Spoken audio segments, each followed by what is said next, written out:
Vocês conseguem ver o meu slide? Sim. Sim. Perfeito. Beleza, então vamos lá.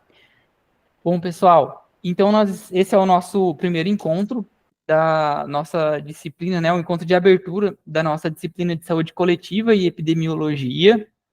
Eu vou trabalhar com vocês 4 aulas, né? Esses 4 PDF que tem lá na área acadêmica de vocês, ou também vocês geralmente chamam de plataforma. Na disciplina de epidemiologia, a gente vai trabalhar algumas mazelas e alguns conceitos, né? Principalmente conceito de saúde, conceito de algumas questões relacionadas ao Sistema Único de Saúde, e falar sobre vida, qualquer coisa que vocês tiverem para perguntar e que vocês acham que se relaciona ao dia a dia de vocês, vocês podem me perguntar também.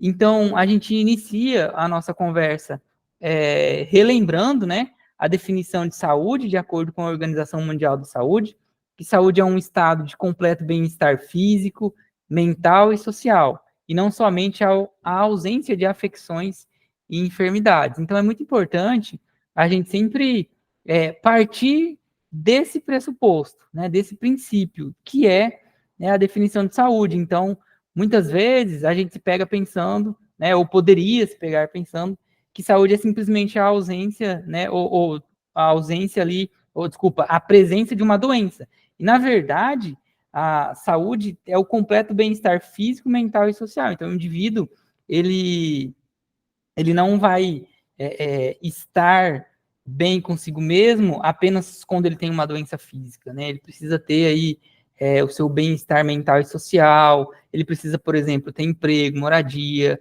ele precisa estar em equilíbrio com o seu ser para que a gente diga que ele atingiu aí o seu nível de saúde. Por isso que é tão difícil da gente conseguir aí implementar isso, do Estado conseguir implementar esse nível de saúde na população.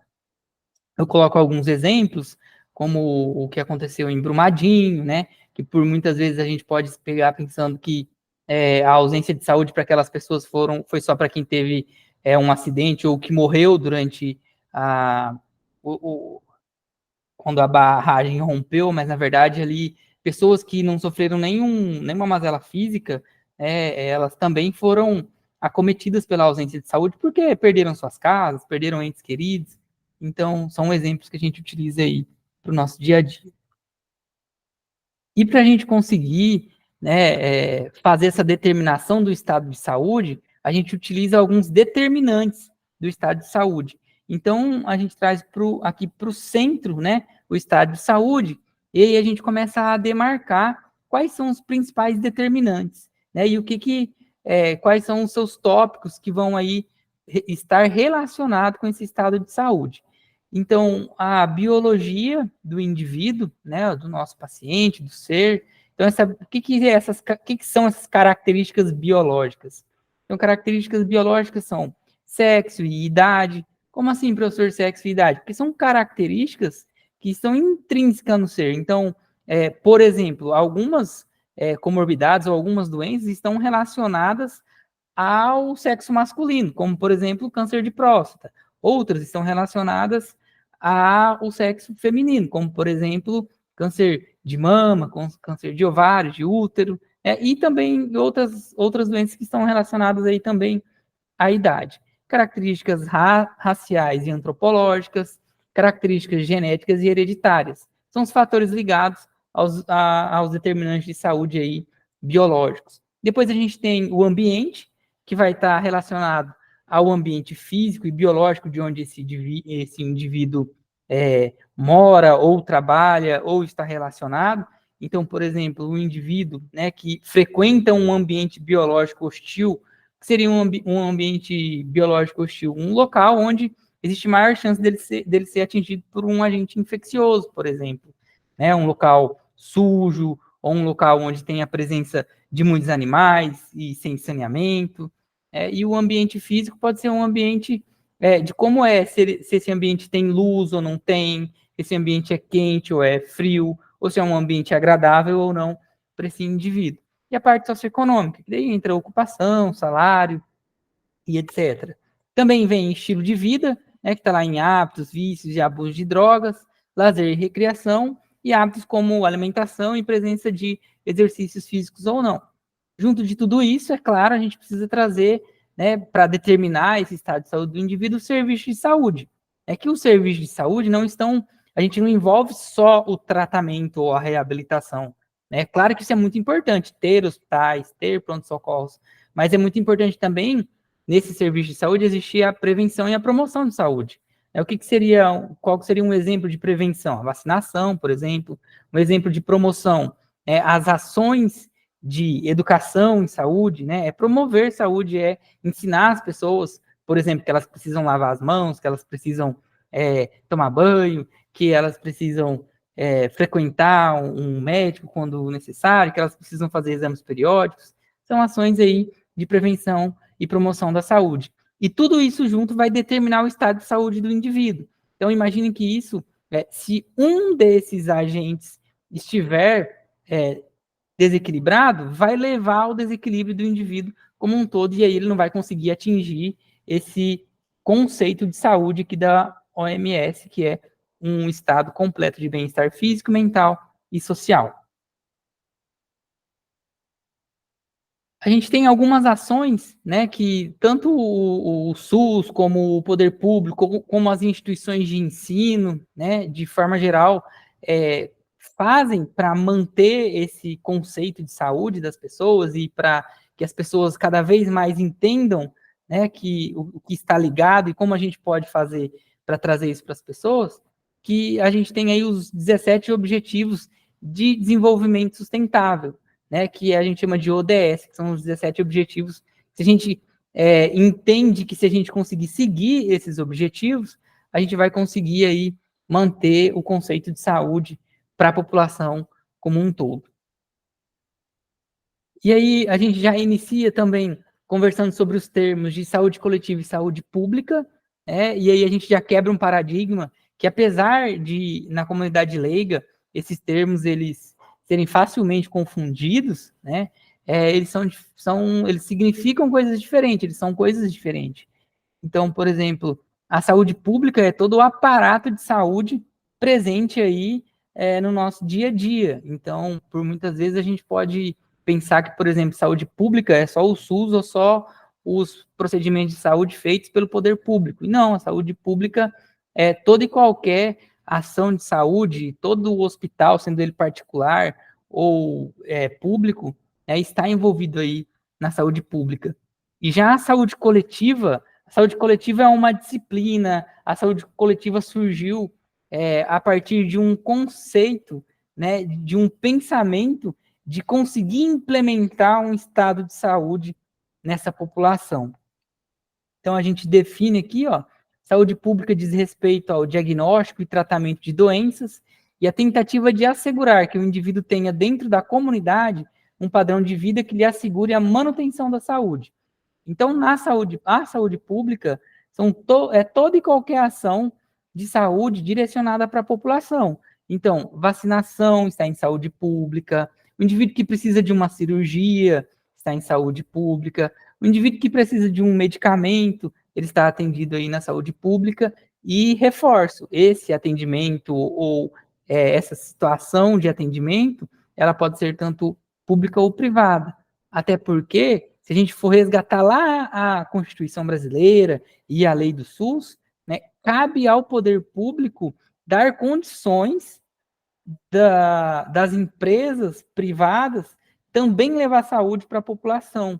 Né? Então, o poder público tem também essa obrigação de fazer com que nas nossas cidades, né, nos nossos locais onde a gente frequenta, existir também clínicas e hospitais particulares, porque a gente já entende que só o poder público não daria conta de atender a todos conforme o conceito de saúde da Organização Mundial de Saúde.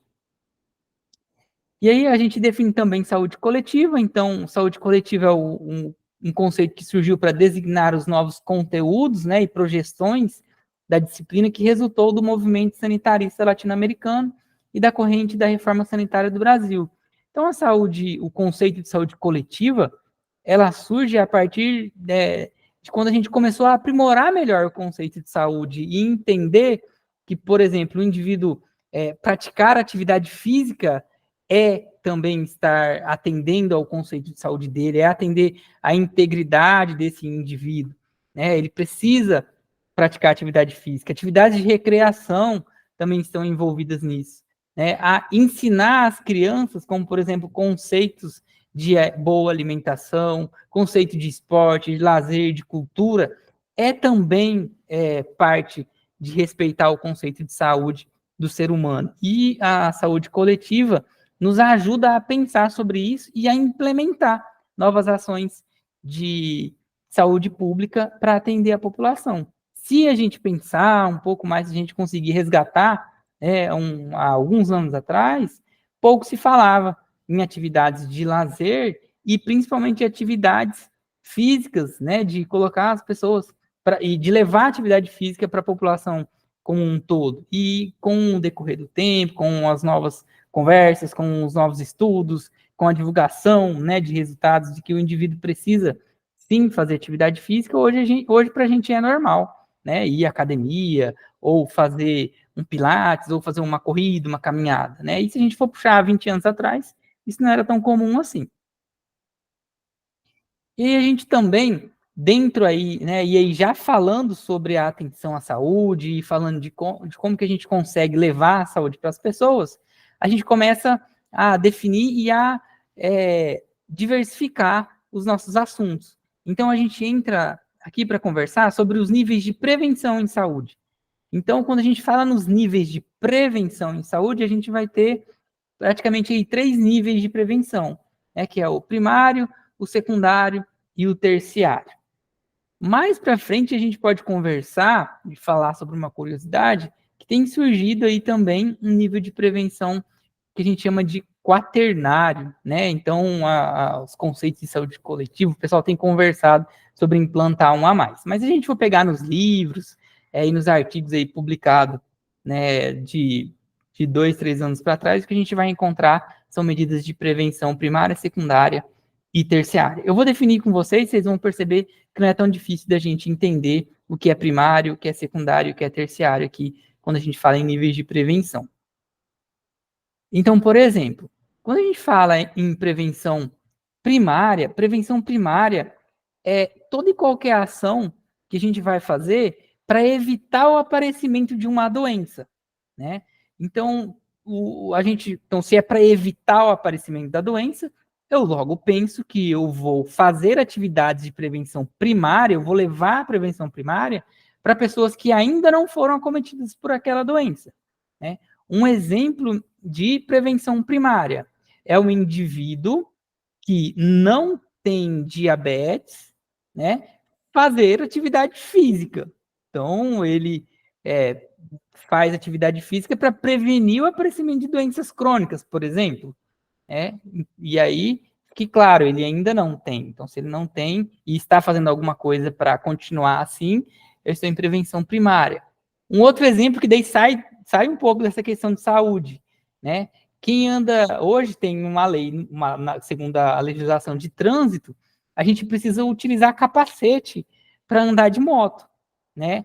O uso do capacete para andar de moto é uma ação de prevenção primária, porque o capacete é para prevenir que se a gente sofrer um acidente, né, e bater a cabeça no chão ou em qualquer outro lugar, que a gente tenha, por exemplo, um traumatismo craniano ou alguma complicação maior.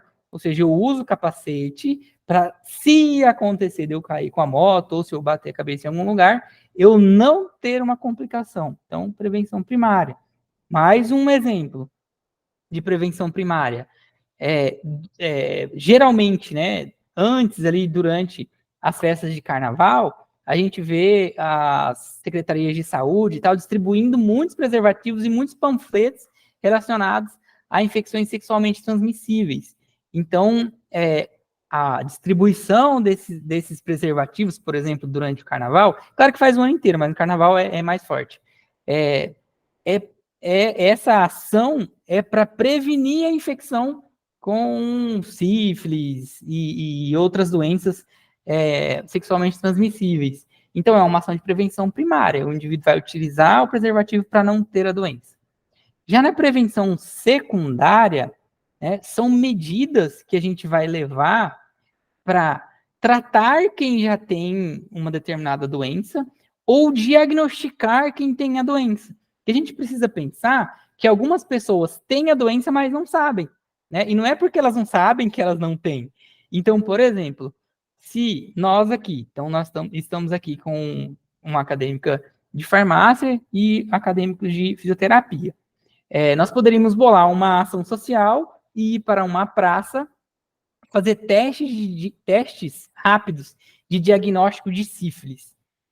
Quando a gente vai para um local testar pessoas, né, se eu faço um teste de alguém, um exame de alguém, eu estou procurando pessoas doentes. A gente faz o teste e eu procuro pessoas que fiquem positivas. Por quê? Quando ela ficar positiva, logo eu consigo diagnosticar essa pessoa e consigo colocar ela em tratamento.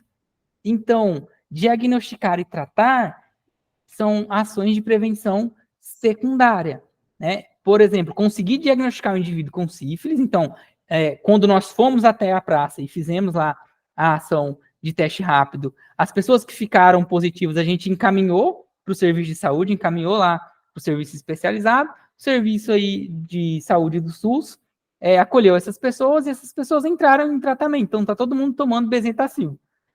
A bezetacil é o antibiótico lá que é utilizado para tratar sífilis. Então, é o tratamento direto da doença, é um antibiótico para combater a bactéria. Então, o diagnóstico e o medicamento para combater aquela doença específica, eu chamo de prevenção secundária.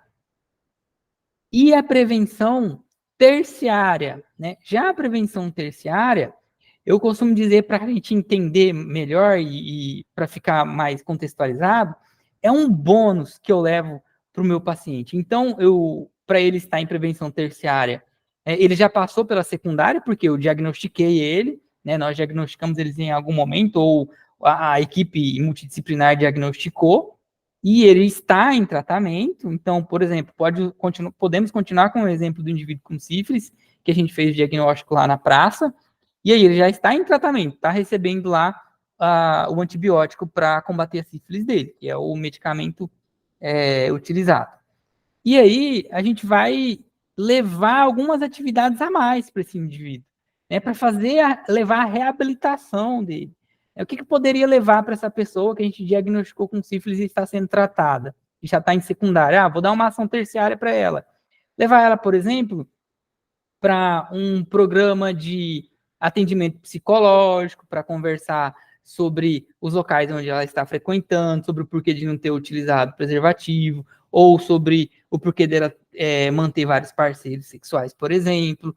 Então, o atendimento psicológico, nesse caso, ele não trata a sífilis em específico, mas ele vai ajudar na reabilitação do meu paciente.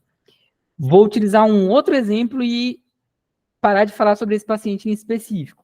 Então, vamos lá. O indivíduo está andando aí em Guia Lopes, né, que o Marcos e a Djavane falaram que são de Guia Lopes, aqui no Mato Grosso do Sul. O indivíduo está andando de moto, né, e aí ele sofre um acidente de moto e, infelizmente, ele tem uma fratura exposta.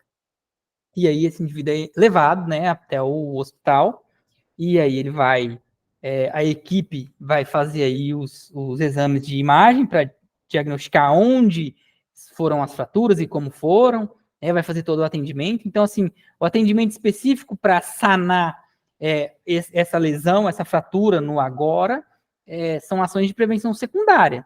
A gente vai, se precisar colocar um pino, vai colocar, se precisar dar ponto, vai dar ponto, se precisar engessar, vai engessar. Tudo isso é para tratar a mazela dele, que foi, nesse caso, não é uma infecção igual a gente estava falando, mas agora foi uma fratura. Então, o gesso, o raio-x, o ponto, o pino, tudo prevenção secundária, porque é para tratar o que ele tem ali.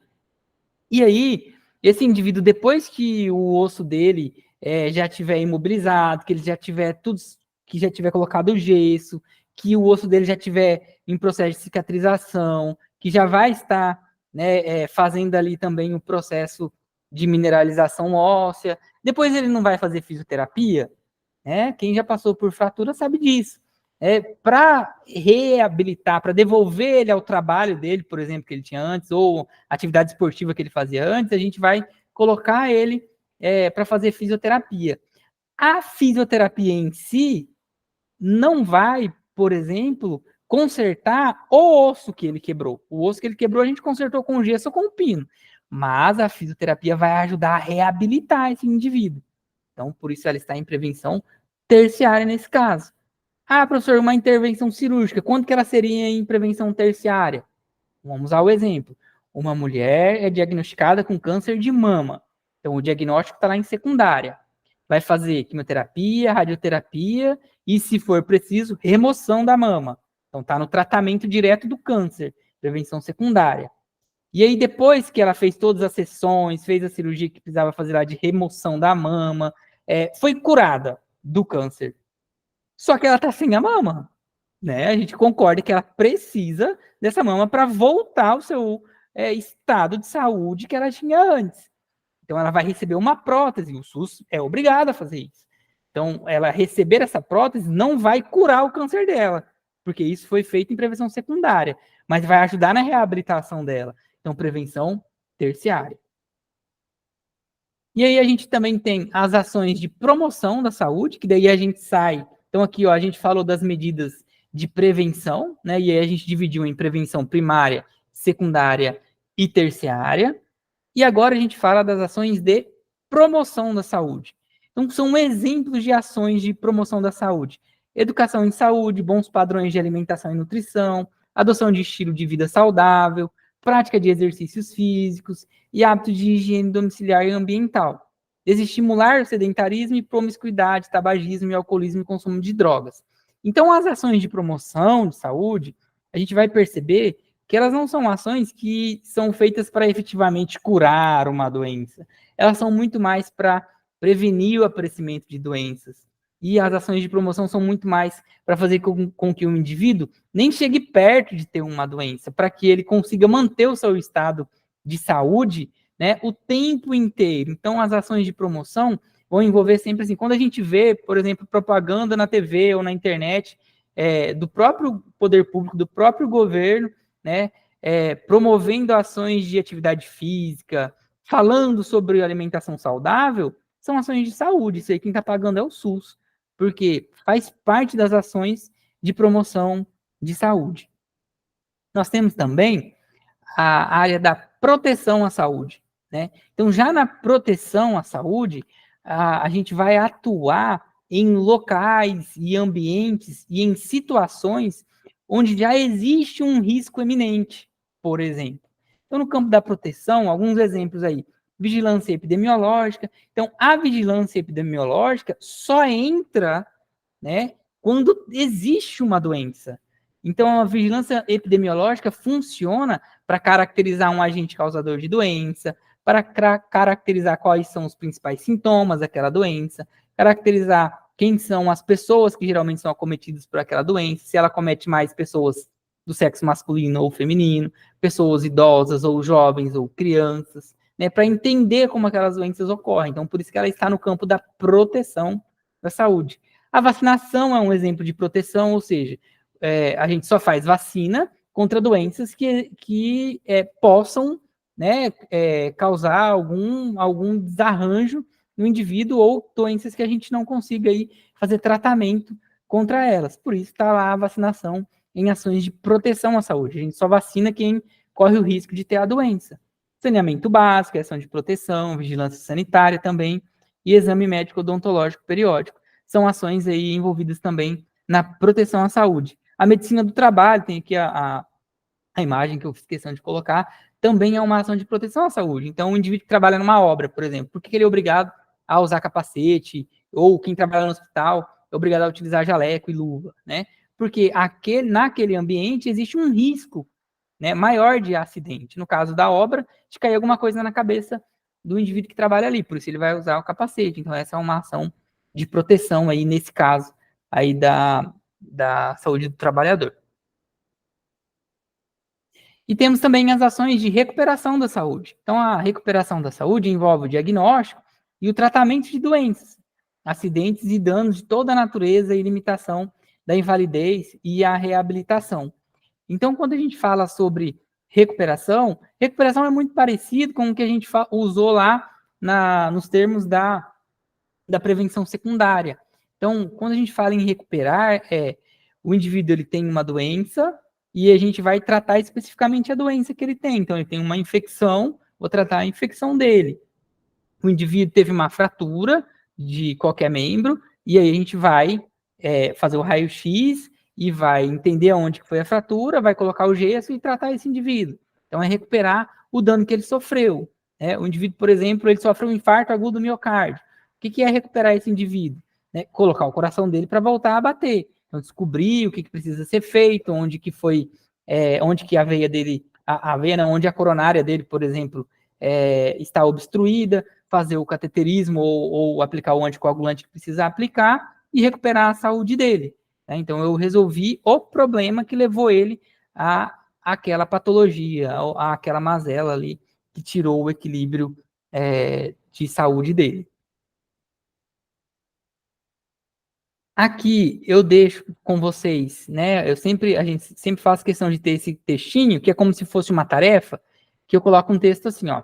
Vou ler primeiro o parágrafo. Então, campanha para diminuição de sódio na alimentação. Então, se a gente faz ou vê uma campanha para diminuição de sódio na alimentação, a campanha para diminuição de sódio é para evitar o surgimento de hipertensão, por exemplo, num paciente. Então, se essa campanha é para evitar o aparecimento de uma doença, logo essa campanha é um exemplo de prevenção primária. E aí a gente também pode levar ela lá para uma ação de promoção da saúde.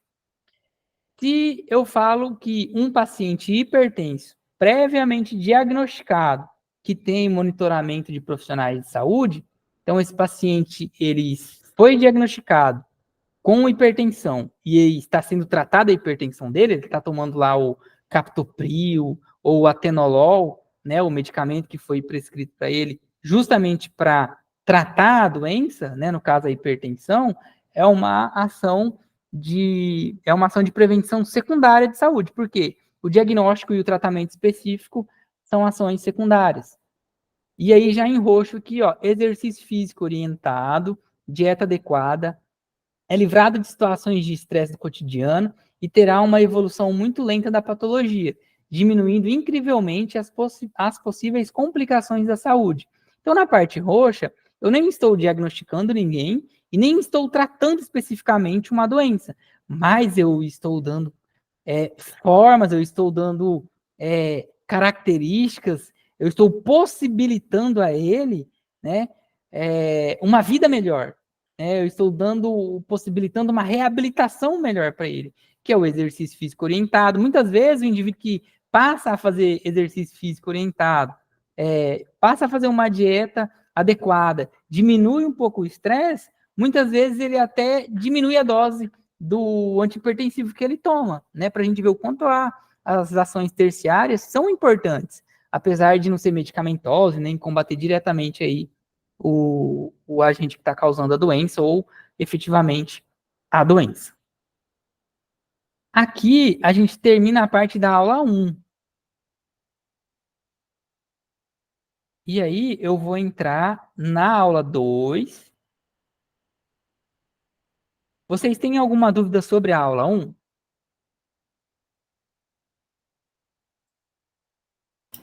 Não, foi bem esclarecedora. Né? E assim, tá tudo dentro também do guia, né, professor? Tá tranquilo. Eu faço o slide com as coisas que tem no guia. Sim, tranquilo. Pode ficar tranquilo. Pode dar continuidade, por favor. Então vamos lá.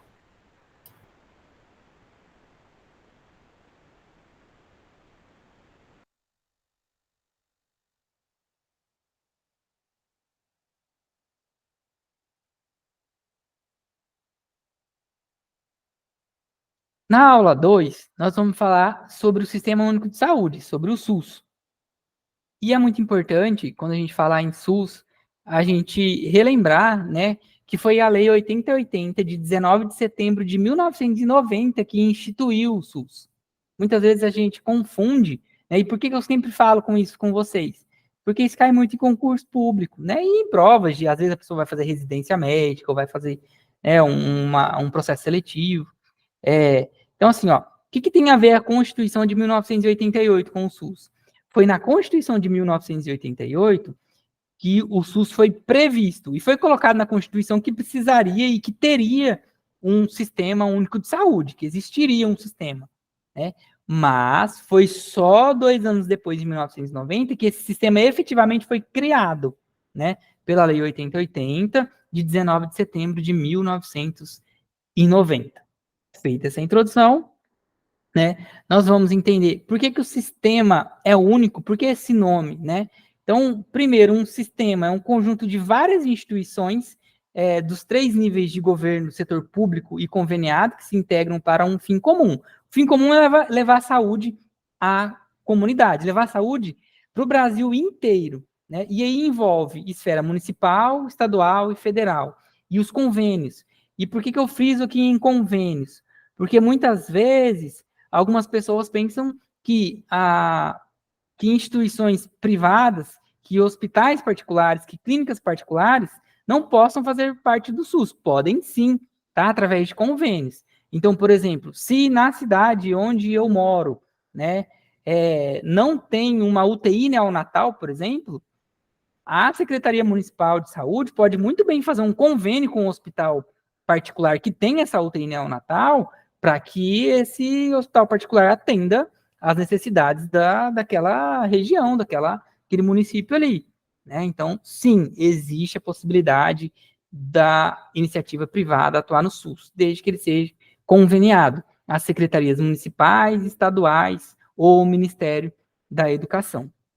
E por que esse sistema, esse conjunto, né, de instituições aí dos 3 níveis e mais possibilidades de convênio, por que ele é único? Ele é único, ou seja, ele deve ter a mesma forma de organização em todo o país. Então, a saúde precisa chegar para todas as pessoas no Brasil inteiro, independente se ele estiver lá em São Paulo, que é um grande centro, ou se ele estiver numa aldeia indígena lá no Amazonas, né? Pela lei, né, que a gente estuda a lei, o que chega aí eu já não entro no mérito, mas pela lei é isso que deveria acontecer. E aí, para que isso aconteça, né, lá na lei do SUS, a gente traz alguns princípios. Primeiro, tem os princípios doutrinários.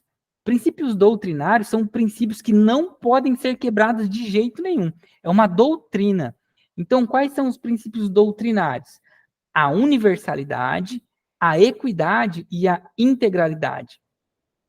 Universalidade significa que o SUS é para todos e de todos em qualquer local do país. E para qualquer brasileiro que estiver, por exemplo, fora do país. Por que quando teve lá, quando explodiu, né, a pandemia do Covid-19, o governo mandou avião para buscar o pessoal fora do Brasil, né? Os aviões da FAB foram buscar as pessoas, porque faz parte da universalidade. Se eles são brasileiros, eles têm direito de ser atendidos pelo SUS. E aí os aviões buscaram eles, devolveram eles aqui em segurança para as famílias deles. Então, a universalidade é um sistema que atenda todos, em qualquer local, independente de idade, classe social, cor, raça, independente de qualquer coisa. E equidade é atender a cada indivíduo conforme a sua necessidade. Muitas vezes a gente confunde equidade com igualdade, né? Igualdade é dar a mesma coisa para todo mundo. Equidade é dar mais para quem precisa de mais. Então, muitas vezes a gente acaba se perguntando, né, quando a gente vê, às vezes, num posto de saúde faltar um de pirona, e aí abrir uma liminar e pagar um medicamento de R$1 milhão para um indivíduo. Na verdade, o erro está no posto que deixou faltar o de pirona, porque pelo princípio doutrinário da equidade, não importa quanto custa o medicamento.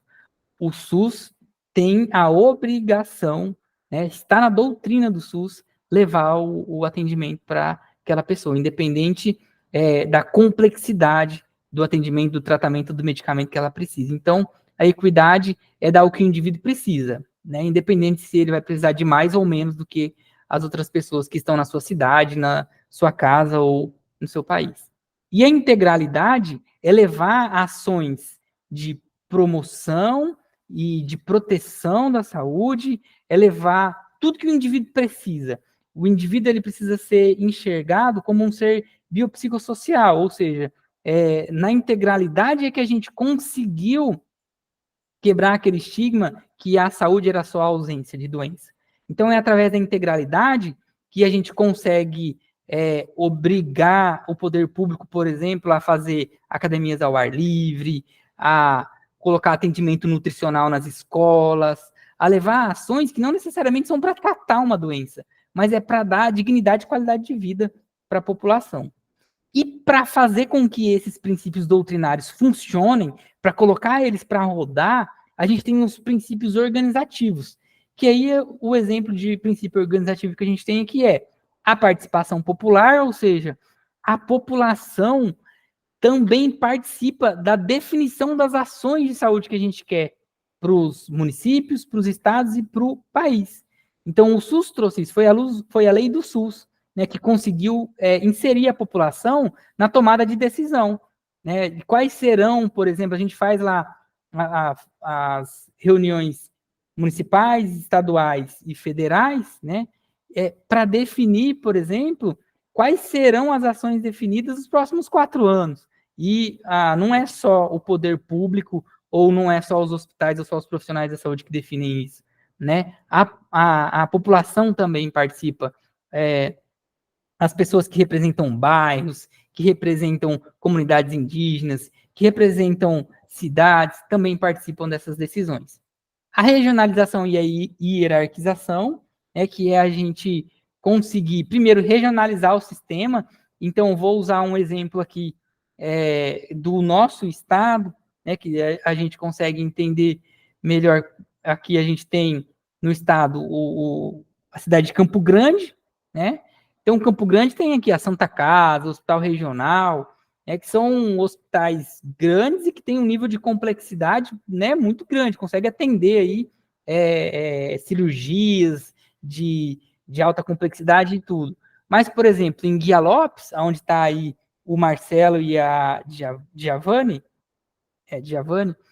não tem um hospital desse. Né? Mas, com a regionalização, o que acontece? Guia Lopes tem um convênio com o Hospital Regional, ou com a Prefeitura de Campo Grande, que as pessoas dessa cidade, elas vão ser atendidas no SUS daqui, onde a gente conseguiu, porque a gente conseguiu regionalizar isso. Eu não sei de cor se Guia Lopes é Campo Grande ou se é Dourados, mas, por exemplo, eu sei que uma cidade perto de Dourados, ali, Douradina, que é a cidade que eu sou, que é uma cidade pequena, se alguém precisa de um atendimento de maior complexidade, ele já vai ser regionalizado para Dourados, porque já se previu na lei do SUS que não daria para ter hospitais de grandes portes em todo o país. Então, aí regionaliza, faz as regiões de saúde para as pessoas saberem onde elas vão ser atendidas. E hierarquização é a gente conseguir trazer, né, a hierarquia de quem vai encaminhar essas pessoas, por exemplo, de quem vai regular essas pessoas. Então, o setor de regulação que encaminha, por exemplo, um indivíduo para ser atendido aqui no hospital regional. Quem precisar de um transplante, por exemplo, o indivíduo precisa de um transplante, aí o helicóptero ou o avião da FAB vai buscar o órgão para ele, independente do local, né, de qual parte do Brasil que surgiu esse órgão. Então, é a partir desse comando, dessa hierarquia, que a gente consegue aí fazer o atendimento de maior complexidade chegar até as pessoas. E a descentralização e comando único. A descentralização é muito interessante, que antes do SUS, todo o comando, a maioria das decisões e das campanhas eram tomadas de Brasília. Então, por exemplo, a pessoa que estava lá em Brasília é que fazia um plano de ação para a saúde de todos os municípios do país, olha só. E hoje, com o SUS, não, né? A partir do SUS, com essa descentralização, são os municípios que definem e que tomam a maioria das decisões. Então, o poder de quem vai decidir, quem vai exercer efetivamente as ações de saúde, é municipal, é o município que toma essas decisões, que entende o que a população precisa, é o município que sabe quais são as mazelas principais da população. Então, por exemplo, a gente tem alguns estados que estão sofrendo com a dengue nesse momento, né? E algumas cidades do Brasil não estão sofrendo com dengue agora. Então, para elas, não faz sentido fazer campanha para dengue. Para elas faz sentido, por exemplo, fazer campanha contra malária, febre amarela ou hepatite ou outra doença. E quem toma essa decisão é quem está mais perto da população, nesse caso, a Secretaria Municipal de Saúde. E o Comando Único, porque o orçamento, as ações gerais, quem faz é o Ministério da Saúde. Então, por que é importante também você ter aí um Comando Único? Quando a gente precisou comprar vacina, né, para o Covid, então a gente conseguiu comprar através do Ministério da Saúde, que conseguiu fazer as negociações e depois distribuir para as cidades e para os estados para que eles fizessem a aplicação conforme aí as necessidades da população e definissem aí quais seriam os públicos. Então, o SUS pode ser entendido como um núcleo comum, que concentra os princípios doutrinários e uma forma de organização e operacionalização, onde concentra os princípios organizativos. E é aqui o exemplo de universalidade, então, e a definição também para ficar nos slides e tal. Eu vou colocar os slides lá em material de aula para vocês. Então, a universalidade é a garantia de atenção à saúde a todos os cidadãos. Saúde é direito de cidadania e dever do governo municipal, estadual e federal. Então, como assim, professor, universal? Então, quando a gente vê as ações, por exemplo, o indivíduo que ele é diagnosticado com hipertensão, ele tem direito, né, lá no SUS, de receber o medicamento para hipertensão, independente de onde ele mora, né? Todo mundo vai receber. Se ele foi diagnosticado com hipertensão arterial, ele vai receber lá o medicamento. Se o medicamento que o médico receitou é atenolol, ele vai receber atenolol. Se for captopril, ele vai receber captopril. Então, essa é a universalidade. Esse é um exemplo aí de universalidade. A equidade. E aí, aqui, eu faço questão de trazer, né, essas imagens para a gente, de uma vez por todas, entender a diferença entre igualdade e equidade e qual a importância da equidade. Então, olha só, aqui a gente tem exemplos. Essas 3 pessoas querem assistir a um jogo. E aí eu tenho aqui um indivíduo que é cadeirante, tem uma criança, ou seja, de baixa estatura, e tem uma pessoa adulta, com uma estatura aí de, por exemplo, 1,70 m. E aí a igualdade seria a gente dar o mesmo degrau para todos. Só que aqui para o indivíduo adulto está sobrando, para a criança ela quase não consegue ver, e para o cadeirante ele não consegue assistir o jogo. Mas eu estou atribuindo igualdade, o mesmo muro, o mesmo degrau que eu dei para todos. Na equidade, a gente vai dar mais para quem precisa de mais. E se esse indivíduo não precisa de nada, de nenhum degrau, ele não vai ter nenhum degrau. Inclusive, a gente colocou a rampa aqui para o menino da cadeira poder assistir o jogo. Então, isso é equidade. Então, essa é a diferença aí entre igualdade e equidade. Então, equidade é assegurar ações e serviços de saúde de acordo com a complexidade que cada caso requer, sem privilégios, sem barreiras. Então, todo cidadão é igual perante o SUS e será atendido conforme suas necessidades, até o limite do que o sistema pode oferecer a todos. Então, é até o limite do limite, né? O sistema o sistema é obrigado, o sistema precisa, a partir da sua doutrina, levar as ações, levar o que o indivíduo precisar ali para a saúde dele. E a integridade, né? Integralidade. Então, a integralidade, o conceito dela é que o homem é um ser integral, biopsicossocial, e deverá ser atendido com essa visão integral, por um sistema de saúde também integral voltado a promover, proteger e recuperar sua saúde. Então, aqui que a gente define, a gente não vai só recuperar a saúde, não é só quando o indivíduo está doente que a gente vai levar o remédio para ele, ou o processo cirúrgico para ele, né? É proteger, como, por exemplo, oferecer campanhas de vacinação, é levar a saúde do trabalhador para quem precisa, em locais onde ele está aí a um risco maior de acidente, e promover a saúde, levar a educação de qualidade para as pessoas, moradia. Então, tudo isso está em integralidade. Se a gente for a fundo, por exemplo, quando a gente vê campanhas do poder público fazendo aí, doando casas, né, ou possibilitando aí, dando formas aí de acesso a indivíduos ter casa própria, no final de tudo, a gente está falando sobre processos de saúde, principalmente de integralidade. Que o indivíduo que ele tem uma boa moradia, né, a chance dele adoecer é bem maior. porque a gente está promovendo saúde com ele. O indivíduo que tem emprego, por exemplo, a gente está promovendo saúde para ele, porque se ele não tem emprego, não é só que vai faltar o alimento para ele, mas vai faltar dignidade, ele vai entrar em processo de sofrimento, tanto espiritual como mental, e aí a chance dele adoecer também é maior. Então, esse é o princípio da integralidade. E aí, dos princípios organizativos, que eu conversei com vocês sobre a regionalização e a hierarquização, né, que os serviços eles devem ser organizados em níveis de complexidade tecnológica crescente. Esses níveis são os níveis que a gente fala nível primário, secundário e terciário. Então, lá desde a UBS, a saúde da família, até o diagnóstico e depois até os serviços mais complexos, como hospitais, cirurgias, centros cirúrgicos, UTI. Então, esses serviços eles vão estar dispostos em uma área geográfica delimitada e com definição da população a ser atendida. Então, por isso que a gente já tem essa definição. Então, tem alguns municípios que são atendidos pela região de saúde de Campo Grande, outros são atendidos pela região de saúde de Dourados, outros são atendidos pela região de saúde de Corumbá e outros pela região de saúde de Três Lagoas, por exemplo, falando aqui do nosso estado. E como que funciona, né, esses níveis, e o que a gente procura fazer dentro desses níveis aí de complexidade.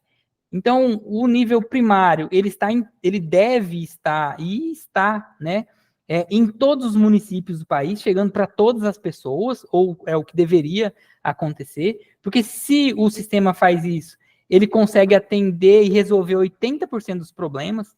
Então, esse nível primário de saúde é aquele nível onde a gente consegue resolver os problemas no próprio posto de saúde, tá? Na unidade básica de saúde, que é fazer a vacinação, quer fazer pré-natal, quer encaminhar o indivíduo para fazer um hemograma, para fazer um diagnóstico simples ou um acompanhamento de diabetes, por exemplo, ou o indivíduo que já foi diagnosticado, ele fazer um acompanhamento, né, daquela doença, ele ter ali o assistente social para acompanhar ele, o enfermeiro, o médico da família, o fisioterapeuta, o nutricionista, o farmacêutico lá na farmácia da família, né? Então, esse nível primário que é para atender aí 80% e resolver 80% desses problemas. O nível secundário, que aí já são alguns procedimentos, medicamentos e atendimentos que a gente não consegue implantar em todas as unidades básicas de saúde, por exemplo. Então, vai lá, uma tomografia, um exame contrastado, uma cirurgia de pequeno porte, fazer aí, por exemplo, a colocação de pino no indivíduo que teve uma fratura exposta. Então, já é um nível secundário, né? Existem, por exemplo, cidades aí com pelo menos 50 mil habitantes, vão ter aí esse nível secundário além do primário. Um exemplo básico, né, de locais onde esse nível secundário é representado são as UPAs, né, as unidades de pronto atendimento. Então, se a gente refletir, então na UPA o indivíduo ele consegue fazer pequenas cirurgias, ele recebe um soro, ele pode ficar ali em observação, por exemplo, durante 24 horas. Então é um nível intermediário, né? É alguém que não precisa ir para o hospital, que é lá o nível maior, que é o nível terciário, mas que não dá para ficar lá no nível primário, ou seja, na unidade básica de saúde. E depois a gente tem o nível terciário, onde é para atender aí, pelo menos era, né, para ser atendido, apenas 5% dos problemas, que daí são os problemas mais complexos. A cirurgia de grande porte, transplante de órgãos, por exemplo, né, um cateterismo, um exame onde precisa ter um processo mais invasivo, né, que aí os hospitais de grande porte, que tem aí UTI, CTI e toda a complexidade aí tecnológica possível, né, e que o sistema consiga atender. Aqui o exemplo de descentralização, ó. Então, se a gente fazer a comparação aqui, então, na organização descentralizada, percebam, aqui nesse primeiro é como se fosse Brasília, né? Aqui a gente tem aí o intermediário, que seria lá, aqui, por exemplo, o presidente da República, depois os ministérios e os estados, e quem tem o maior poder de decisão é quem está mais perto da população, é quem consegue conhecer, né, o que a população mais precisa.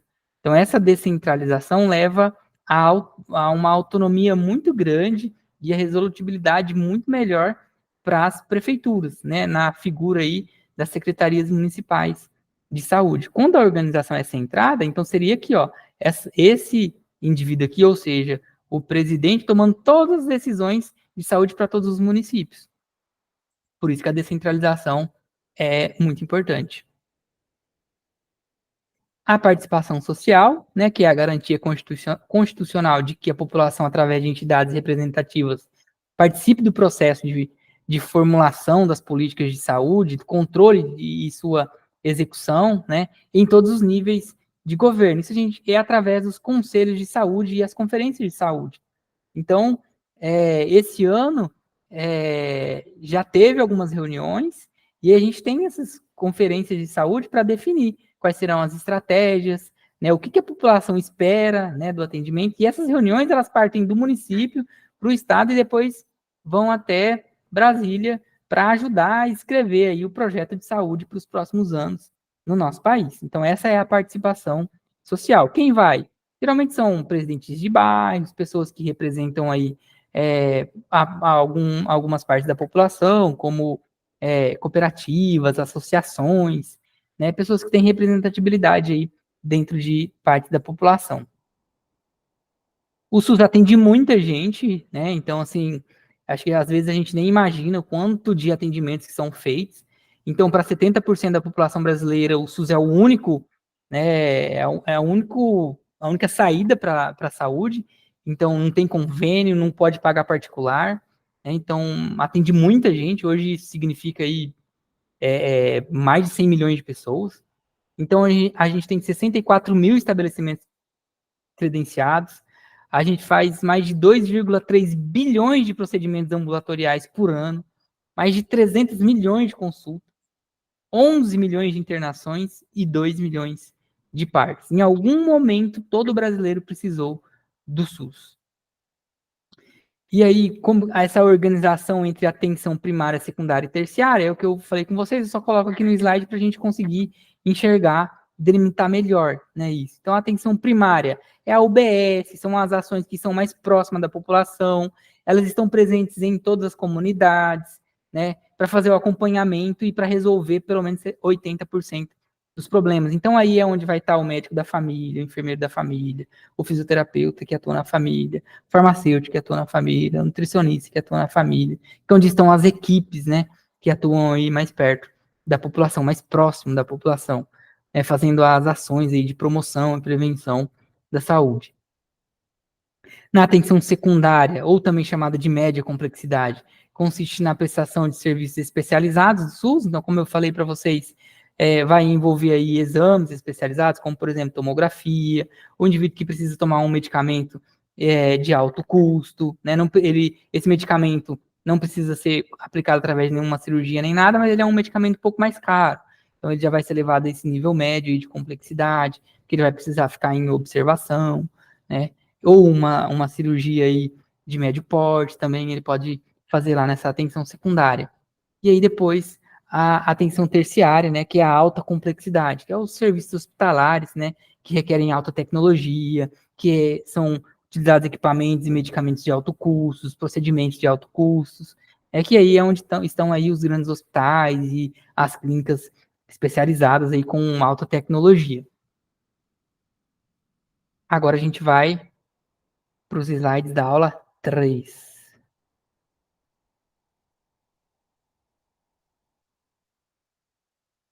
Na aula 3, a gente fala sobre epidemiologia. Lembrando que a nossa disciplina é saúde coletiva e epidemiologia. Então, aqui a gente fala um pouquinho, né, sobre a epidemiologia. Então, primeiro a gente define, né, epidemiologia, de onde vem esse nome. Então, epidemiologia é o estudo do que afeta a população. Eu acho muito interessante porque a gente começa a entender que no início, né, as doenças começaram a ser diagnosticadas, não tinha tanta tecnologia, a ciência não era tão avançada, então foi através de observação mesmo. Então, esse estudo do que afeta a população é ver o que afeta os indivíduos, né? Então, a epidemiologia é o estudo da distribuição e dos fatores determinantes de estados relacionados à saúde ou a eventos em populações específicas, e a aplicação deste estudo para controlar problemas de saúde. Então, são conceitos e histórias aí, por exemplo, da epidemiologia. E é muito interessante quando a gente conversa sobre, que a gente começa a descobrir, né, algumas coisas, entender como que algumas doenças foram diagnosticadas, de onde algumas coisas vêm. Então, por exemplo, né, os objetivos da epidemiologia: identificar a causa de uma doença e seus fatores. Então, aqui, quando se definiu que era em determinado momento da pandemia que era obrigatória a utilização de máscara, de onde que tiraram isso? Tirou por estudos epidemiológicos. Então, em algum momento, algumas pessoas, estudiosos da área da saúde, profissionais da área da saúde, e pessoas que estavam fazendo TCC, que estavam fazendo o seu mestrado, seu doutorado, fizeram pesquisas e concluíram que para doenças que são transmissíveis através de aerossóis e respiração, a utilização de máscara faz toda a diferença para diminuir a chance de transmissão. Então, foram estudos epidemiológicos que foram feitos e, a partir disso, é que se definiu, olha, vamos usar máscara, porque se o estudo do fulano, o estudo epidemiológico do fulano, chegou à conclusão de que se usar máscara vai diminuir, né, a chance de adquirir a doença. Por que passava na TV que era bom lavar as mãos, que era interessante? Porque estudos epidemiológicos provaram que as pessoas que lavavam mais as mãos têm menos chance de adquirir a doença, por exemplo. E aí, algumas coisas interessantes que a gente vai descobrindo só depois. Então, não sei se vocês conseguem lembrar de logo ali após os Jogos das Olimpíadas, que foram no Brasil, a gente teve aí tivemos aí surtos, né, de Zika vírus, uma doença lá causada pelo Zika vírus. E aí, alguns meses depois disso, começaram a nascer muitas crianças com microcefalia. Então, assim, quem que relacionou a microcefalia com os surtos e os casos de Zika vírus, né? Foram estudos epidemiológicos. Então, assim, o que as mães das crianças que nascem com microcefalia têm em comum? Vamos estudar isso? Vamos. Isso é um estudo epidemiológico. Então, a gente pega o prontuário dessas pessoas e vê o que elas têm em comum. Opa, a gente percebeu que a maioria das mães de bebês com microcefalia foram, em algum momento de sua gravidez, diagnosticada com o Zika vírus. E a partir disso, a gente hoje já sabe, né, que a infecção pelo Zika vírus é um fator de predisposição para o desenvolvimento de microcefalia. A epidemiologia, né, ela vem aí de muito, muito antes dos dias que a gente conhece. Então, exemplos que eu coloco de história para vocês é o Edward Jenner, que é o pai da vacinação. Então, a vacinação surgiu a partir de estudos epidemiológicos e estudos de campo mesmo. Aí a gente vê, né, ele fazendo a aplicação do que foi aí o estudo da primeira vacina. Então, na verdade, ele nessa época foi quando a gente tinha uma epidemia, né? O mundo passava por uma epidemia e uma pandemia de varíola, e aí as crianças e as pessoas estavam morrendo de varíola, e ele começou a observar que uma parte da população não morria daquela doença, tinha só alguns sintomas, mas não chegava a falecer, e aí ele começou a tentar entender o porquê disso. Ele percebeu que era porque o que essas pessoas que só desenvolviam a ferida não morriam, o que elas tinham em comum? Ele percebeu que essas pessoas eram pessoas que moravam no sítio e tiravam leite, porque existia também um tipo de varíola bovina, que era muito parecido, os sintomas com a varíola. E aí essas pessoas, antes de adquirir a varíola humana, elas adquiriram a varíola bovina, que era assim, apesar de ser muito parecida e colocar os mesmos sintomas, ela não era tão letal. Só que a pessoa que era uma vez, que ela já tinha sido acometida pela varíola bovina, ela não era acometida pela varíola humana. E aí por isso que elas não morriam. E aí nessa foto é uma ilustração dele aplicando aí a varíola bovina, né, no filho dele, para o filho dele passar a ter essa imunidade, passar a ter essa imunidade contra a varíola humana. E aí foi a partir desse caso, desses estudos, que a gente passou a entender que dava, que existia alguma coisa chamada imunologia, que tinha um sistema imunológico, que a gente poderia fazer vacina. Depois a gente tem aí, relembrando também, Louis Pasteur, que é conhecido como o pai da bacteriologia, né? Foi a partir de Louis Pasteur que a gente começou a entender que algumas doenças eram causadas por organismos, né? Micro-organismos, que é organismos que a gente não conseguia ver a olho nu, né? Ele tinha essa teoria, ele conseguiu comprovar quando ele inventou o microscópio, foi ele também que inventou o microscópio, e aí ele conseguiu comprovar que existiam organismos que a gente não enxergava, como, por exemplo, bactéria e fungo, né, e aí com o microscópio ele conseguiu comprovar isso. Eu coloco aqui a cerveja, o todinho e o Activia, porque aí foi a partir dele, né, que a gente passou a utilizar micro-organismos para fazer fermentação, então são bebidas fermentadas, e então o Louis Pasteur também teve uma contribuição muito grande, por exemplo, para quem gosta de tomar cerveja, então agradeço a Louis Pasteur, que foi a partir dele que a gente conseguiu aprimorar os processos de fermentação, porque a gente entendeu que eram micro-organismos que fermentavam aí, por exemplo, a cevada, o lúpulo, e fazia cerveja, que fermenta o leite para fazer o todinho e assim por diante. A epidemiologia contemporânea, então, exemplos, né, de epidemiologia, a gente está vivendo aí problema de saúde pública relacionado à dengue, então a epidemiologia é que nos ajuda a entender as formas, as comorbidades para determinadas doenças, como a gente pode tratar essas doenças, como a gente pode prevenir essas doenças. A gente tem lançado aí no Sistema Único de Saúde estudos introduzindo a vacinação para dengue, então a gente passou por muitos, muitos anos tentando prevenir só através de diminuição ou de erradicação do mosquito, mas hoje a gente entende que a gente não consegue fazer só isso, precisa também colocar vacinação. Então é através de estudos epidemiológicos que a gente consegue entender. Entender também aonde as ações precisam ser mais fortes e aonde eu não preciso fazer ação para determinada doença. Por exemplo, através dos casos de notificação.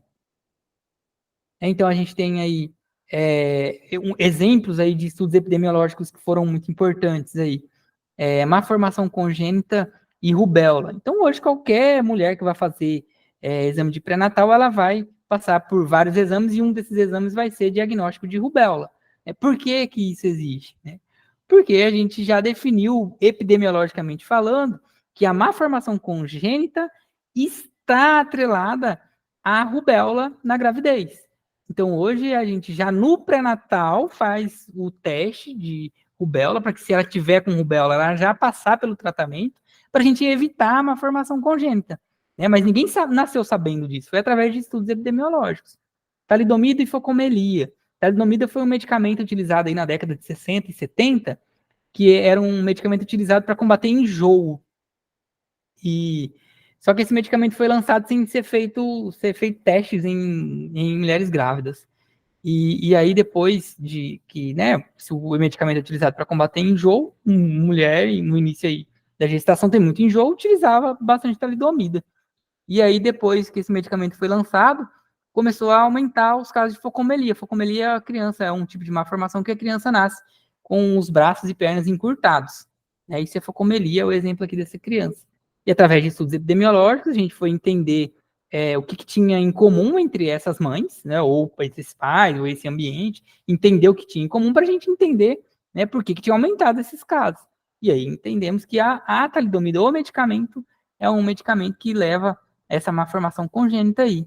E aí esse medicamento foi tirado do mercado, a empresa quebrou, porque recebeu muitas, não foi só no Brasil que aconteceu isso, foi praticamente no mundo inteiro, e aí foi um problema enorme de saúde pública.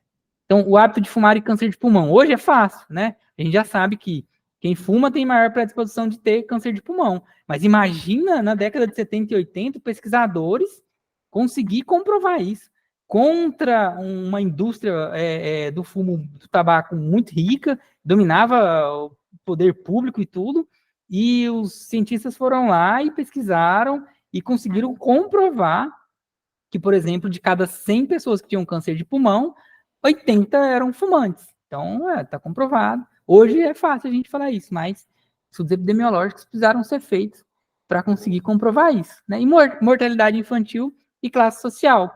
Parece natural, mas a gente também comprova através da epidemiologia que existe muito mais mortalidade infantil em famílias, né, provenientes aí em mães mais pobres do que em famílias onde tem aí mães mais ricas, né? Então, é comprovado epidemiologicamente que a mortalidade infantil é muito maior em comunidades mais pobres.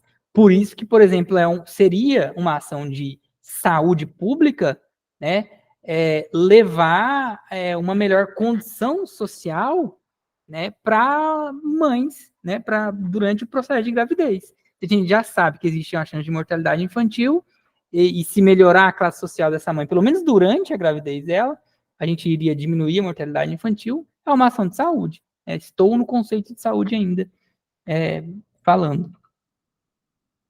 A gente tem aí as aplicações, né, da epidemiologia. Então, a epidemiologia vai ser aplicada aí para o diagnóstico da situação de saúde, então no planejamento, na execução, na análise de dados.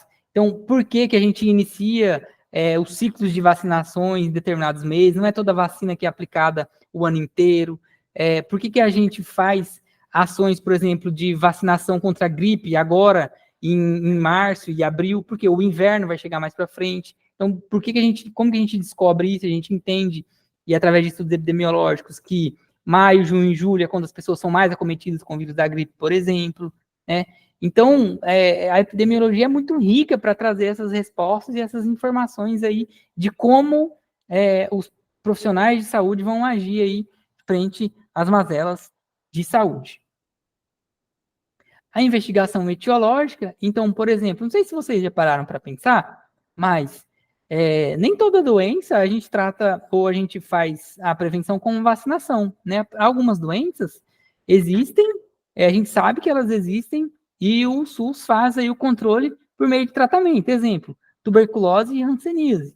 Então, por que isso? Porque através de estudos epidemiológicos é entendido que é mais viável tratar do que fazer a vacinação da população como um todo. Então, epidemiologicamente falando, né, é mais viável fazer o tratamento. Então, vamos fazer campanha de diagnóstico. Percebam que tanto para tuberculose como para hanseníase, quando vocês virem alguma propaganda, vocês vão lembrar de mim. Hanseníase, as ações do poder público para diagnóstico. Ele ensina quais são os tipos de mancha e quais são os sintomas que se a pessoa tiver, ela deve procurar o SUS. Não tem ações assim, de como prevenir a hanseníase, né? Porque os casos são poucos, não é uma doença que leva muito indivíduo a óbito, então não tem por que, por exemplo, fazer vacinação. Isso epidemiologicamente falando, não é a opinião do Vinícius, estou falando da ciência, da epidemiologia. E já outras vacinas, como por exemplo, poliomielite, varíola e febre tifoide, são vacinas que a gente faz prevenção com vacinação, porque a comorbidade e a morbidade delas é muito alta, ou seja, comorbidade é quando deixa o indivíduo, por exemplo, na poliomielite, que leva ele à paralisia infantil, então deixa o indivíduo com uma comorbidade permanente, às vezes perde o movimento de perna ou de braço, ou encurtamento de perna, às vezes não consegue nem andar, né, e ele não consegue trabalhar, ele não consegue ter uma vida ali normal. A varíola, que levou muitas pessoas à morte, febre tifoide também. Então não dá para tratar essas doenças, esperar o indivíduo ter a doença e tratar. Então vai lá e vacina. Então, epidemiologicamente falando, melhor tratar. Eu coloquei alguns exemplos aqui de testes de diagnósticos que a gente utiliza também no SUS, né, que a gente fala de especificidade e sensibilidade. Então, eu coloquei aqui os testes de diagnóstico que a gente utiliza para hepatite B e para hepatite C. Então, aqui o HBsAg é um teste que a gente utiliza para fazer diagnóstico de hepatite B, triagem, né, e diagnóstico. E o anti-HCV é o teste que a gente utiliza para fazer triagem e diagnóstico de hepatite C. E aí, o que dessa parte aqui eu gostaria de trabalhar com vocês? A definição de sensibilidade e especificidade. Então, sensibilidade é a capacidade que um teste diagnóstico, que um exame desse aqui que eu estou exemplificando para vocês, sensibilidade é a capacidade que ele tem de ficar positivo para quem tem a doença. Então, assim, você vai ser submetido a um teste para diagnóstico de hepatite B. Se você tiver hepatite B, sensibilidade é a capacidade que esse teste tem de ficar positivo. Então, por exemplo, a sensibilidade do teste que a gente utiliza é de 100%. Então, não existe chance de, se você tiver hepatite B e fazer o teste ficar negativo. Sempre que você tiver a doença, ele vai ficar positivo. E a especificidade é a capacidade que um teste tem de ficar negativo para indivíduos que não têm a doença. Então, olha só, especificidade é a capacidade que o teste tem de ficar negativo para quem não tem a doença, e sensibilidade é a capacidade que um teste tem de ficar positivo para quem tem a doença. No dia a dia, como que funciona isso? Testes sensíveis são utilizados para triagem. Então, quando a gente fez teste rápido para COVID aí em todo mundo, são testes de triagem, eles são muito sensíveis. Por isso que muita gente, o teste ficava positivo e a pessoa falava que não tinha doença. Já era esperado, porque o que a gente não queria deixar escapar eram pessoas que tinham a doença e o teste ficar negativo, isso aí não poderia. Então, eu usei um teste muito sensível. Então, para triagem, a gente sempre vai utilizar um teste muito sensível. E, professor, para que servem os testes muito específicos? São testes confirmatórios. Então, por exemplo, um exemplo, professor, de um teste confirmatório. Um indivíduo que passa por um exame de biópsia, por exemplo. Então, ninguém vai fazer um exame de rotina e já faz biópsia. Então, assim, vai fazer um exame de rotina, aquele exame de rotina dá alterado, e aí depois disso é que ele vai fazer uma biópsia. Na verdade, a biópsia é um teste muito específico. A gente faz biópsia na verdade, o que a gente esperava na biópsia é que ela ficasse negativa, porque daí eu tiraria a chance do paciente ter o câncer, né? Então, assim, um teste muito específico, ele é confirmatório. Então, ele, assim, ó, se aquele teste específico, se ele ficou positivo, é porque com certeza aquela pessoa tem aquela doença, né? Então, assim, eu trio ele num muito sensível, que fica positivo na menor das hipóteses, ele vai ficar positivo, e eu confirmo num muito específico, tá? Então, relembrando, um teste sensível é a capacidade que ele tem de ficar positivo para quem tem a doença, e o específico é a capacidade que tem de ficar negativo para quem não tem a doença. Específico utilizado para confirmação e o sensível utilizado para triagem. E aí, aqui eu coloquei um exemplo de como que a gente consegue saber, né, a sensibilidade e a especificidade do teste. Fiquem tranquilos que esse negócio de conta que tal, eu não coloquei nas nossas atividades e nem coloquei na nossa prova, tá? Mas eu coloquei aqui para que vocês saibam que existem. Dá para a gente saber, né, qual é aí, por exemplo, a sensibilidade e a especificidade de um determinado teste. Então, a gente consegue entender isso. E para nós que somos profissionais da saúde, é muito importante a gente saber que isso está envolvido com testes epidemiológicos, que a epidemiologia traz isso para nós. Então, quando o teste chega até o SUS, né, para comprar esse teste, a gente já fez esses cálculos e a gente sabe o quão sensível e o quão específico esse teste é, e só por isso que ele foi adquirido. Bom, pessoal, o que eu queria trazer para vocês nesse nosso encontro era isso. Acho que eu falei demais, né? Não sei se eu consegui passar para vocês aí, não sei o que vocês acharam. E aí, o que vocês tiverem de dúvidas, eu estou à disposição. Com relação, professor, essas doenças emergentes e reemergentes aqui. Essa parte aí, eu deixo um vídeo para vocês na plataforma. Beleza. Senão o nosso encontro vai ficar muito comprido. E aí vocês cansam. Eu deixo um vídeo só dela, tá? Certo. Mas assim,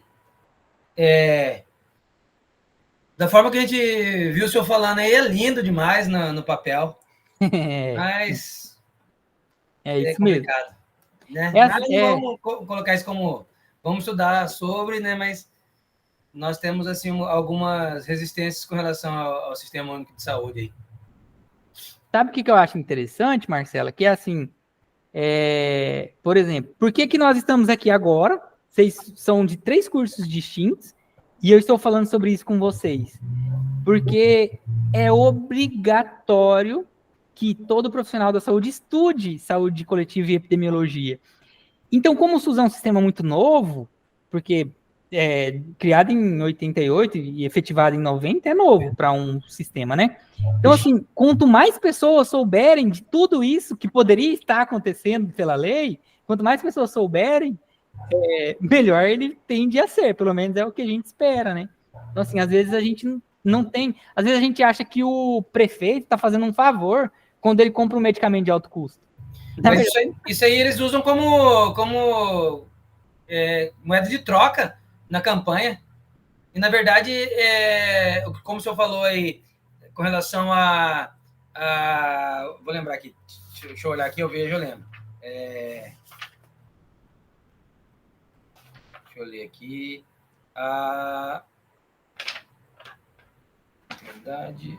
Equidade. Com relação à equidade, ele muitas vezes acontece deles muito, né, se confundir com a igualdade. Não tem como, tá, mas tem como sim. Na lei, se todo o cidadão levasse isso, né, ao pé da letra, por exemplo, então vou assinar um advogado, mas a maioria do pessoal não consegue, por quê? Porque não são humildes e não consegue acionar um advogado e buscar o que é de direito, né?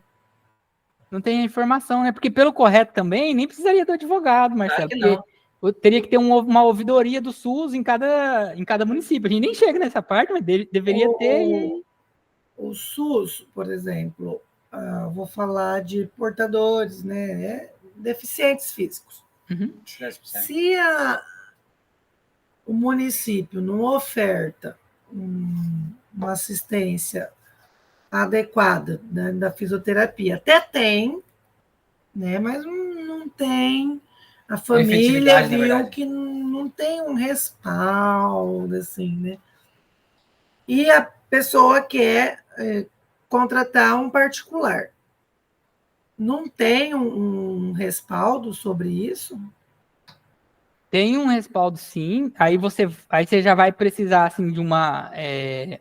Aí provavelmente você vai precisar assim de um advogado ou a defensoria pública, mas de alguma forma você vai precisar comprovar que o atendimento que a prefeitura oferece não está no nível de complexidade para o atendimento especializado que o paciente precisa. Mas assim, não é difícil de fazer, viu? A própria Defensoria Pública é muito acostumada a fazer isso. Por que geralmente os atendimentos da fisioterapia é uma vez na semana pelo SUS? Porque o SUS contrata. Porque assim, ó, eles só vão contratar pessoas e eles sofrerem pressão. Então, assim, tem que fazer pressão, tem que ir no Ministério Público. O Ministério Público é muito bom para isso também. O Ministério Público precisa saber, por exemplo, que tem atendimento de fisioterapia uma vez na semana no município. Assim. A gente sabe que isso não funciona. Todo profissional consciente sabe que isso não funciona. Né? E aí como... O que a gente pode fazer sobre isso quando a pessoa procura... Eu quero incitar isso aí, porque acontece aqui. É direito. Ministério Público, é denúncia do Ministério Público. Se, assim, ficar, não estou conseguindo, eu acho assim, ó, uma forma que tem de fazer, colocando a política para trabalhar em favor nosso, você achar, se você não quiser vir em Campo Grande falar com o Ministério Público, falar com o vereador da oposição, que daí para ele é muito mais fácil acionar o Ministério Público. Porque, por exemplo, se só tem um profissional de atendimento, ou se atendimento só uma vez na semana, tá, então quer dizer que não tem fisioterapeuta concursado aí. Não, tem. Então, mas se eu estou trabalhando só uma vez na semana? Mas é isso que a gente não entende. Ele fala que a demanda Diz que acho que tem 3 ou 4, assim, eu não tenho as informações, mas como a gente tem alunos, né, que comentam. Precisei da fisioterapia, fui no posto, marcaram uma vez na semana para mim. A gente escuta pessoas falando, eu estou precisando da assistência domiciliar para o meu pai, o fisioterapeuta aparece a cada 15 dias. Então, a gente não sabe como... A gente quer... Então, o sistema, né? nós não conhecemos como que funciona o sistema. No próximo encontro, a gente discute um pouco mais sobre isso, porque também o nosso horário, acho que o horário do senhor também já está dando. Mas é uma coisa que eu quero me integrar.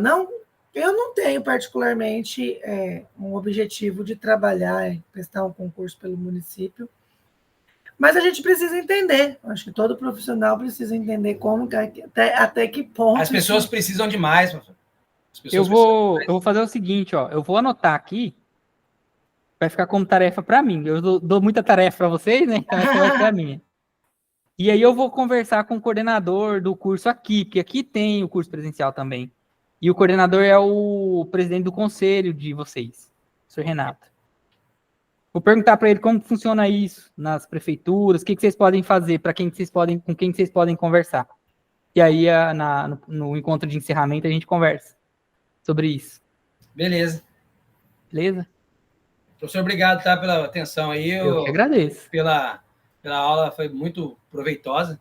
A gente vai fazer as atividades e vai te enviar. Aí o senhor corrige, não posta nota. Caso a gente precisa corrigir, o senhor manda de volta. Tá bom. Se tiver dentro, manda antes então, deixa eu mandar por último. Não, possivelmente eu vou mandar sábado. Tá bom. Tá? Beleza. Obrigado. Combinado. Eu que agradeço. Obrigada. Amém. Bom descanso para vocês, bom feriado, né? É. Valeu. Adriele? Olá. Eu tenho uma dúvida, professor. No fim, fiquei ouvindo vocês falar e não comentei. Eu não sei como funciona aí para vocês, mas eu trabalho numa unidade básica de saúde aqui, e aqui para nós, a nossa farmácia básica, ela só atende munícipe. E a região ao redor aqui também é munícipe. Então, se o cartão SUS do paciente não for do município, ele não recebe tanto medicamento quanto agendamento de consulta com médicos específicos, exames específicos, incluindo raio-x. Eu não sei como que funciona aí para vocês. É assim também? É munícipe? Não. Não. Não, na verdade, assim, ainda está sendo assim aí, porque deve ter algum acordo ou alguém nunca denunciou, porque não rola.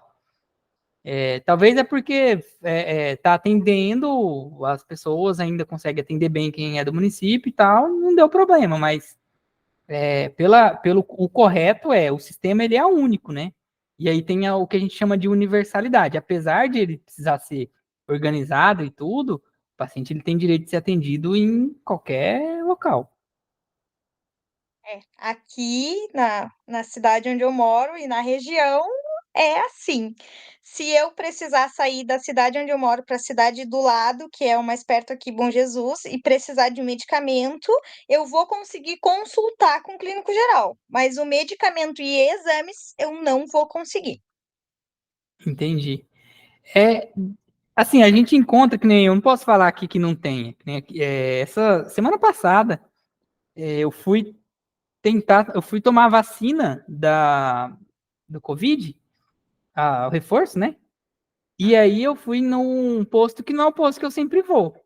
E o pessoal quis dar uma assim, você é lá do bairro Pioneiro, você não é desse bairro aqui, né?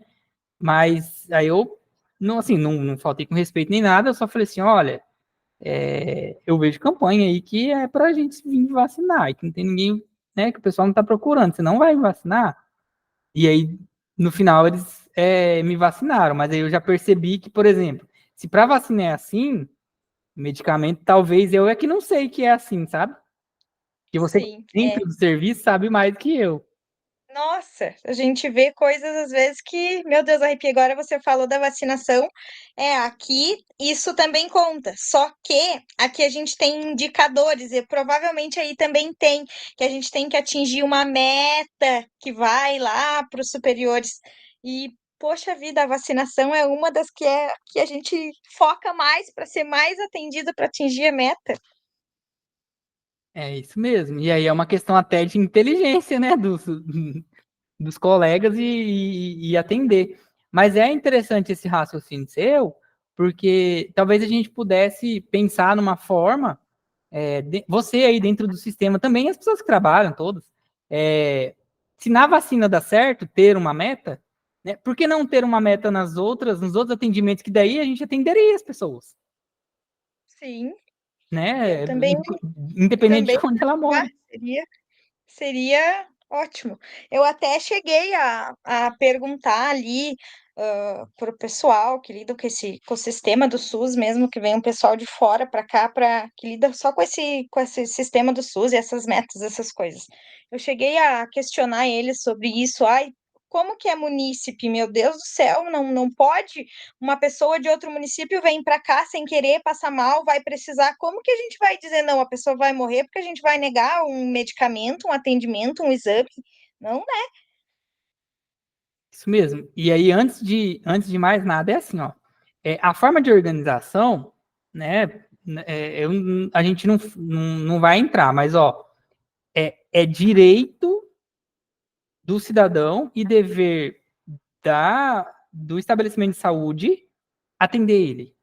Então, assim, a pessoa. Tem até um exemplo que eu coloco às vezes nos exercícios, que é de uma. Quer dizer, então, que se uma mulher que mora numa cidade vizinha aí for passear na casa da mãe dela, ela estiver grávida de 8 meses e ela entrar no parto aí, não vai nascer esse bebê aí nessa cidade. Né? E ela tem direito. Acontece, o que mais acontece é eles fazer a transferência da paciente de ambulância e a criança nascer na estrada. Então o pessoal é bravo mesmo aí. Mas ela teria o direito, né, de ser atendida onde ela estivesse. Sim, Então, o que também você acho. pode pensar, acho que o que eu consigo te ajudar é assim, ó, você não estaria agindo contra nenhuma lei, contra nenhuma regra, se você atender a pessoa aí, independente de onde ela morar. Você não vai estar indo contra nenhuma lei do SUS, nenhum princípio organizativo, nem doutrinário, muito pelo contrário. Você vai estar indo a favor disso. Sim, pelo certo. Muito agradecida, muito obrigada. Nossa, a aula foi muito esclarecedora, muito procriativa, gostei bastante. Foi Eu muito que bom. agradeço Conheço pela sua mais um atenção. pedaço. Obrigada, uma boa noite. Boa noite. Se tiver alguma dúvida, entre em contato. Aí, igual eu falei para eles, a da aula 4, eu vou deixar o vídeo, tá? Ok, então. Obrigada. Eu que agradeço. Tchau. Bom feriado. Ah, nada, para você também. Obrigado.